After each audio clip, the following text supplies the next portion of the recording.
I nobody. నిజంగా ఈ movie చూశాను. నిజంగా సూపర్గా ఉంది మూవీ. పృథ్వీరాజ్ సుకుమారన్ గారు నిజంగా ఇంత మంచిగా యాక్ట్ చేశారంటే ఆయన జీవించేశారు. ఇక వైఫ్ పాత్రలో నటించినటువంటి పార్వతి గారు కూడా ఇద్దరు అయితే మొత్తం ఇద్దరు కలిసిపోయి ఆ క్యారెక్టర్స్ని అయితే పండించారు. Wife and husband characters. So cinema అయితే నాకు నచ్చింది. సో ఇది మలయాళం మూవీ, తెలుగులో డబ్బే ఉంది. So I nobody. సో మూవీలో మనకి అన్నీ నచ్చుతాయి.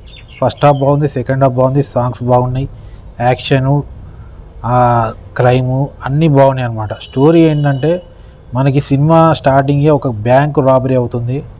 ఆ బ్యాంక్ రాబరీ అయినప్పుడు ఏమవుతుంది, అసలు ఆ పైసలు, దొంగతనమైన పైసలు ఏమవుతాయి, అది హీరోకి దీనికి ఎలా లింకప్ అవుతుంది, అది ఏంది అసలు అన్నది ఈ స్టోరీ అనమాట.